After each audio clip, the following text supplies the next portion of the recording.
So welcome, Niamh, to the Happier at Work podcast. I'm absolutely delighted to have you on the show today, and I'm so looking forward to our conversation. I can't wait to get stuck in. Do you want to give listeners a little bit of a flavour about who you are and what you do and kind of what brought you to where you are today? Yeah, absolutely. So my name is Niamh Brady, and quite simply, I help people to create a better workday. I am a productivity coach, and I also run workshops, and I'm a professional speaker. So I challenge you to think differently about work, and I teach people new ways to manage their time, energy, and attention. And I really got into this area as a result of my own experience in climbing the ladder and building my own career over the past 10 to 14 years. I had burned out myself multiple times, and every time I learned a new productivity hack or trick, I used it just to work more rather than take care of myself. And at some point in my career, younger people coming up in the organization started coming to me for advice. And when I realized I was being a role model for others, I had to take a step back and say, is this the culture I want to create? Is this the workday that we want the next generation to have? And so A Better Workday was born from all of my experience in industry, productivity, and of course that well-being focus overall. So yeah, that's me. Yeah, I love that. And I can so relate. Certainly, when I was back in corporate, one of the things that I was most interested in learning more about and reading about was this whole idea of productivity. And interestingly, it kind of centers around exactly what you've said. It's how to get more stuff done rather than how to look after my well-being. And it was looking at like what day of the week is best to do client work versus meetings versus all of this other stuff, or what things about the time of day that you work and things like understanding the difference between larks and owls, and also factoring in something else that I wanted to bring up was that some previous podcasts we've talked about the 4-day week and the 5-hour work day. So like all of that stuff contributes to being able to work, I think, more efficiently, in doing more work in less time. And that's what it's about, rather than being productive so that you can get more stuff done in the same amount, if not more time. Yeah, but like what's interesting about what you're saying there, Aoife, is you're all about time. You know, what is the best time of day and the best time of the week, are early bird, night owl, 4-day work week. That's all about time. But Yes. instead of talking about time, we should really be asking ourselves, do we have the energy to be doing Yes. things? Yeah. Yeah. Because it doesn't matter if you're on a 4-day week or a 5-day week or a 5-hour day or an 8-hour day. Yeah.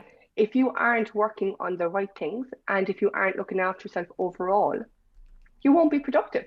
Yeah. You might do a lot of work and the time will pass, but you won't get the right stuff done. So you Yeah. need to be asking yourself, do I not have enough energy to do this? And how can I get more energy rather than more time? Does that make sense? Yes. Yeah, absolutely. 100%. And you've caught me out there talking about all that time stuff. And I think I was very much focused on that when I worked in corporate. It was all about the time.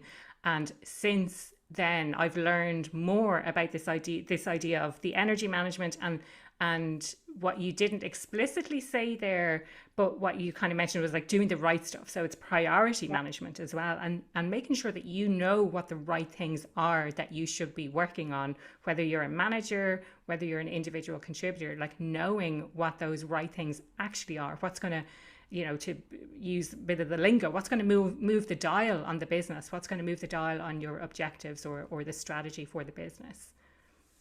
And that is something that's coming up time and time again, actually, as people become very focused on personal productivity, especially over the last 18 months when people working from home. They're Yeah. trying to measure their productivity more, I suppose, to get rid of that work from home guilt a little bit and to prove Yeah. their value.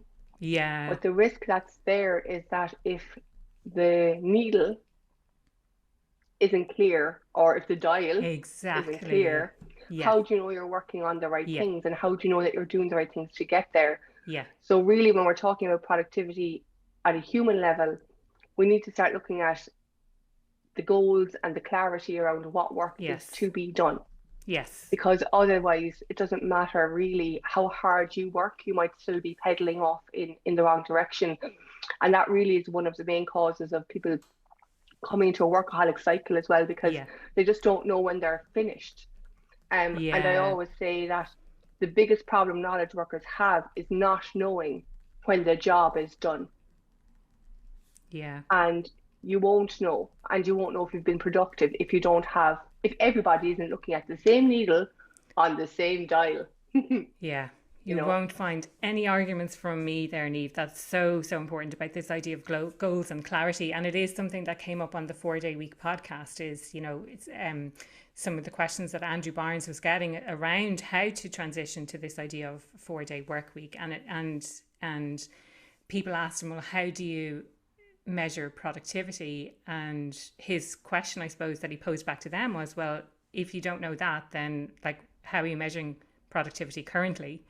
What is it that you're actually focusing on? So it's turning it back on the person who's actually asking and saying, well, then it becomes this busy work. It becomes these things that people are, without that sense of clarity, they don't know what they should be working on, and they're just kind of creating work for themselves. And I don't think you explicitly said it, but that could be something as well that leads to burnout, because they don't know when to stop. They don't know when that job is actually done. yeah, or they don't feel that they can stop. So they might think that it's done, but they're not sure. And Okay, to your yes. point, an awful lot of the work is work about work, so that's Yeah, meetings to decide what work to do, yeah, reviewing your work to see if it's done, waiting on an email to approve your work. It's a lot of work about work, yeah, and that takes up an awful lot of time. It takes up an awful lot of our energy, and that eats into your productivity.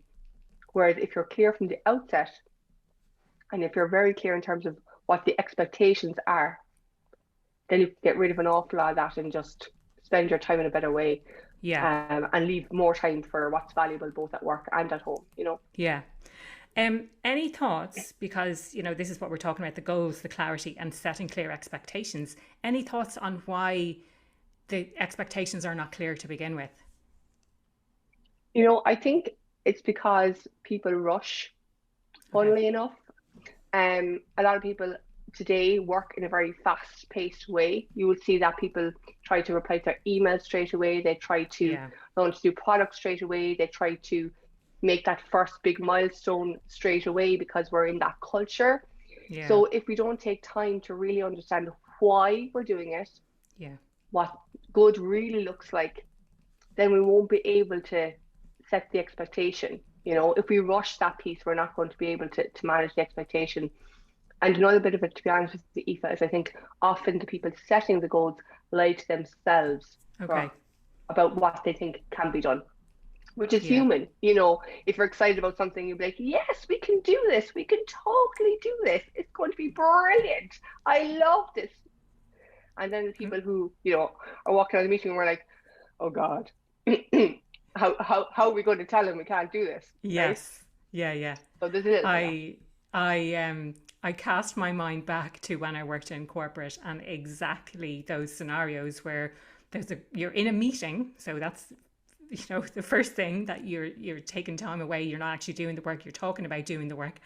So you're in a meeting and you're getting fired up about this new project that's being launched, or a new product that's being launched, or whatever it might be, and you're all fired up and you're like, oh yeah, of course we can sell 20 of those, or of course we can do this. And this kind of touches on some of the points in earlier podcast episodes about this, the concept of psychological safety, where people don't feel safe to say, actually, I don't think that's doable, or can we consider maybe the worst case scenario here, not to put a dampener on things, but actually, can we treat this a little bit more realistically, or something like that. So yeah, when people setting the goals initially are lying to themselves, or they feel so wrapped up in what's going on that they just sort of go with it, or it's something that's come from above, like we have to reach X amount of revenue or X amount of profit, and therefore we need to really put a push on this, even if the other people don't necessarily buy into it. I think, and I'd love to get your opinion on this, I think another part of the problem is for managers to be able to translate that, the why that you mentioned. So like, what is the purpose of what we're doing, and also set really clear expectations as to what good looks like, and to be able to do that in an effective way for the people who are working with them. Do you have any kind of thoughts on that? Oh, there is so much in there that I'd like to unpack. I think the first thing is that when we see goals coming from a hierarchy top down, quite often it comes with poor delegation. So Yeah. as you know, with good delegation, you explain to why the goal that you're trying to achieve, but you leave a lot of the how it's done to the people Yeah. who are being delegated to. Yeah. And if you do a lot of task delegation where you're trying to give very strict parameters for what needs to be done, you're leaving very little room for that innovation, for Yeah. that There's no knowledge that autonomy. Yeah. there's nothing, Yeah. and you're leaving no room for a great idea to do it differently. Yeah. So people just feel that they have to follow the script that was given rather than to, improvise and come up with something great. Yeah. But that leads me to the second thing, which is at all levels of organizations, we need to be more comfortable with saying no. Yeah. We need to be more comfortable with saying, if we do this, do we have to do all of it? Do we have to do Yeah. it this way? Do we have to do it this week? Like, can we push back a little bit more? And I find this a lot at middle management level, Yeah. before leaders have gained that confidence in protecting their teams, when they're just starting out at people management, that they're afraid to say no. So they're like, I call them caught in the middle management, because they're getting all the requests from on top and they have to try and manage all the team down below. And they just can't say no to either. So it ends up creating a lot of work that maybe if they were able to push back would not be there, or maybe if they were allowed to delegate better, Yeah. would be done in a different way. Does that make sense? That makes total and utter sense to me, Niamh. And like, what sprung to mind and what I jotted down there as you were talking was this idea of work boundaries. And interestingly, I think I learned very early on how to manage that. So I feel like in my career, I've always been, I was going to say self-sufficient. That's not the word. I've always been quite autonomous in that I manage my own clients. I'm not taking work from a manager necessarily. I am responsible for managing my own clients, and therefore, it's so hard to say no to clients. You want to keep them pleased. And especially if you don't have someone above you to defend, if you say, no, I have too much on and I can't take on any more. Or if you're managing multiple clients and there's conflicting deadlines and all of that, like, it's very difficult. But quite early on in my career, I learned how to manage those conversations and how to have those conversations and how to push deadlines out. And if a client asks you for more stuff above and beyond what was originally agreed to, it's about negotiating then. Okay, so if I take on this, what are you going to take away from this in order to be able to meet the deadline, or can we push the deadline out in order to facilitate this additional work? And interestingly, I had a conversation with a one-to-one client recently about exactly this, about this idea of work boundaries and work coming both from the manager and from the client, and not feeling safe enough to say, no, I actually can't cope with all of that work, and just saying yes, committing to deadlines that are quite unrealistic, and then just working those long hours to make sure it gets done. Yeah, and I'm sure you've learned this yourself, but I think not everybody's comfortable doing it. A lot of the time, I think we focus too much on we can't say no. But if you think instead, in the example you gave of the client, if you take on work more than you can't serve your client Yeah. in the way that you want to. Yeah. You can't give them the same quality no matter how many hours you work, because as I told you at the beginning, it's not about the time, it's about the energy. Yeah. You won't have the energy, so you're going to slip, make silly mistakes, not bring it your all. Yeah. So it's not always about saying no to the client, it's about saying, I have a lot on and I won't be able to serve you properly this quarter. And I believe you deserve the best service. So I can recommend these other people who will be able to meet your need better than I can at the moment. And what is wrong with that? Yeah. You know what I mean? So it's not about you saying no for yourself. You're saying no for them. And some people find that easier to do. Yeah. For whatever reason, but they do. Yeah. Does that make, Yeah, absolutely. And you brought up this idea of energy again, and I know we touched on it at the start and we didn't go into a huge amount of detail, but I would love to talk about that, because that is something that I talk about with my clients as well, is this sense of energy. And what you had mentioned at the start of of our conversation was kind of working on the right things. And I suppose there's maybe two aspects to that. The right things being something that you feel energized doing and that you have a real strength in doing. And also, you know, what we touched on just now is this idea of the priorities within the business. What else do you want to, or what else would you like to share about this idea of energy and how we can better manage our energy at work to be more productive? Yeah, so I talk about energy a lot because if you don't look after your body and if you don't look after your mind, then you can have all the hours in the day, but you won't be motivated to get the work done, you know? So I look at it, if you can imagine in your mind, Aoife, a Venn diagram, and you've got time, energy, and attention, Yeah. and the three are overlapping. And that little segment in the middle, that's your most productive space. So when I talk about energy, I talk about making sure that you take your breaks, that you take your holidays, that you know, do some of what you love during the day, that you find a way to create your boundaries to switch off in the evening so that you can recharge. Like, we are not machines. We actually need to re-energize ourselves. And if we invest in doing that, it comes back into work in a better way. And then you can apply the time that you have to direct that energy towards the work that matters.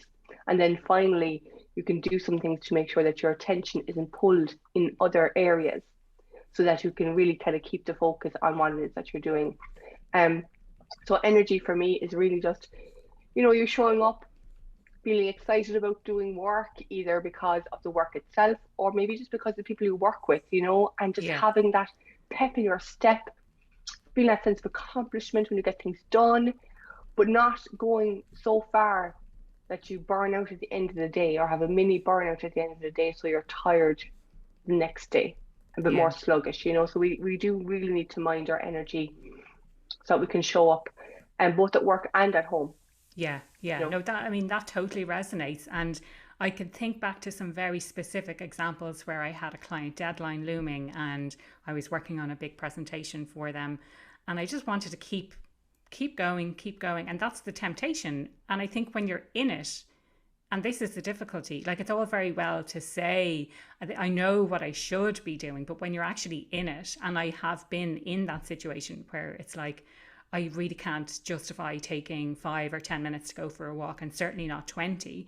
But when you actually take that break, when you step away from the laptop, and when you go outside and you get fresh air and you walk and you exercise, you come back so much more refreshed and so much more capable of actually completing the task within the time, rather than feeling really stressed and trying to work in that condition. And I can relate it in my personal life as well. When I lived in London, and I remember very clearly, because it always sticks in my mind, I came home from work one evening and I was feeling jaded. I was feeling so tired, and I would normally go for a run or a swim.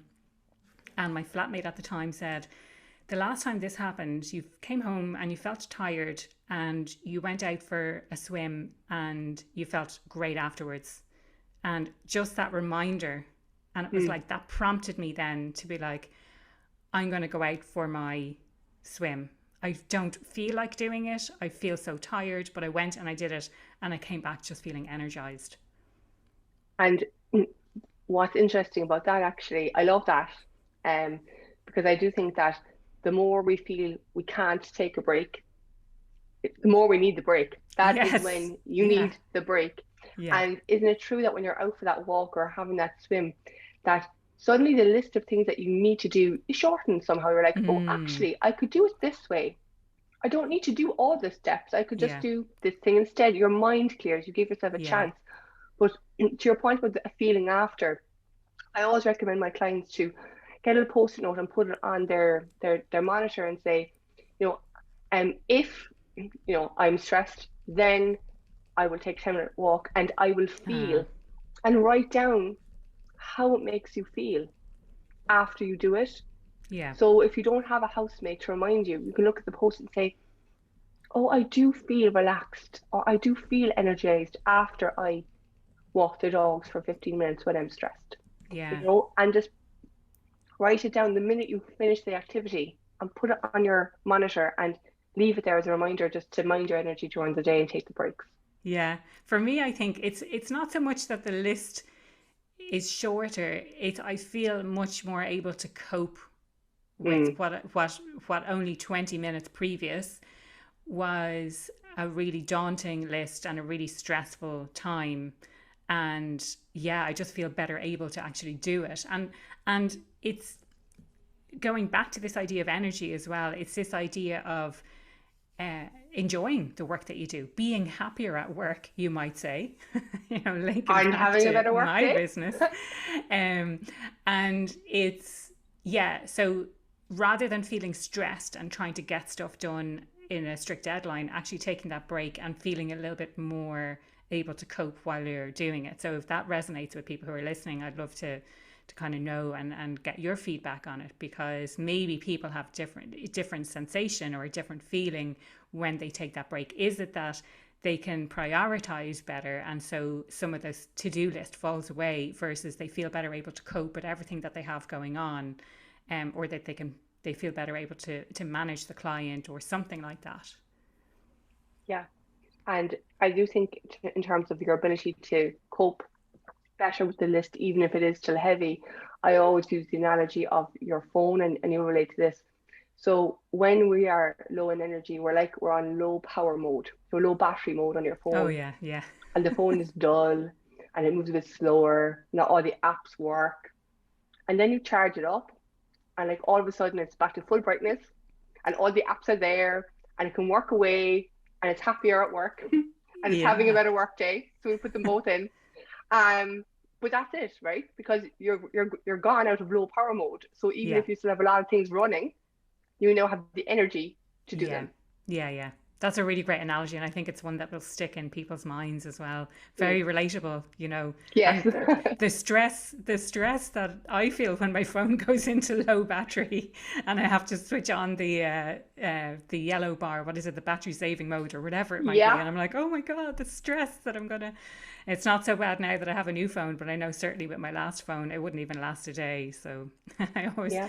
back in the day when we could be out and about, I always had to have my battery pack, charger in my bag so that Wow. I could charge my phone. Yeah, yeah, yeah, But wouldn't you wonder then how many people ask themselves, what's my personal battery percentage, or yeah, am I in low power mode? yeah, You yeah, know, like we care about our phones so much to make sure they're yeah. always charged up. How about us?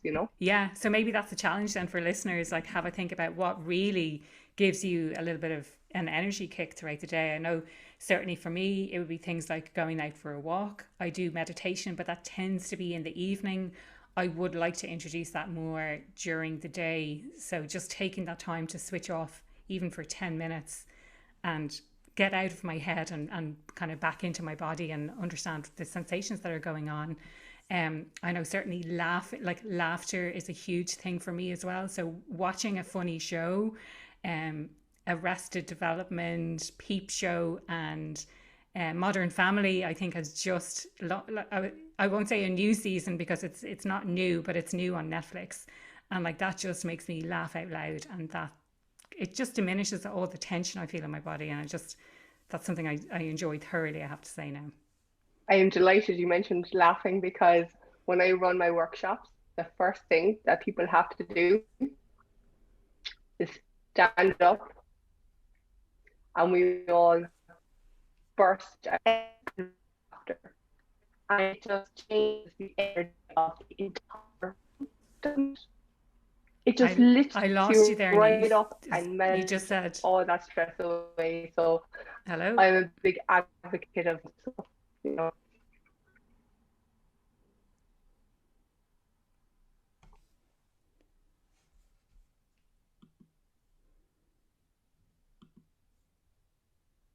Hello. Yeah, You can hear you me. froze, but you're back. Yeah, I don't know what happened there. But I got the very first part of you saying, and the first thing I do in the workshop is, and I presume the next sentence was laughter, but I didn't hear that. So if you want to And kind I of go from finished it there. all. Yeah, I just finished. Well, it will have recorded anyway, I'd say. But do you want me to Oh, say it again okay. just in case? Yeah, just in case, please.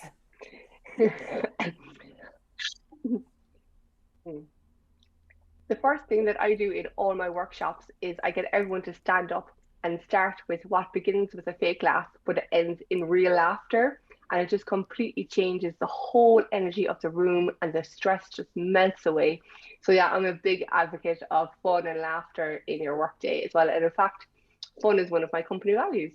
So yeah. Yes, same. Yeah, yeah. Fun. Like it's so important. And I remember workplaces where fun was promoted, let's say, versus other ones where it wasn't so much. And I think I felt a much greater sense of belonging where Mm. when I worked with, or when I worked in companies where fun was kind of a little bit more available, let's say, Yeah. within the organization.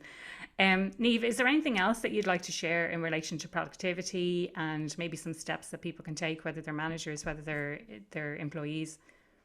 Yeah. So I think just for everyone who is feeling a bit overwhelmed, whether that's for 5 minutes or unfortunately for some people, maybe throughout the whole week, I would say just take 5 minutes to stand back and ask yourself, if I could do nothing else today, what could I do?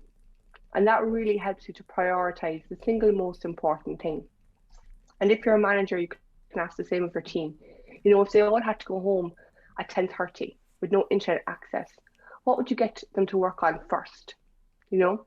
And again, that really brings us back to the clarity of the goals and understanding what our expectations are. I would say to everyone to try and fit in more micro breaks, 5 to 10 minutes.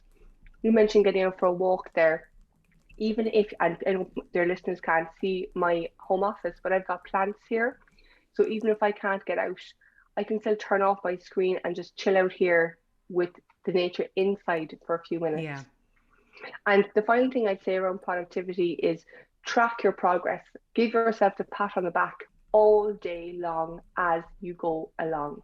When you complete a task, acknowledge that you've completed it and then move on to your next one. Give yourself pause and time to actually say, yeah, I did a good job there.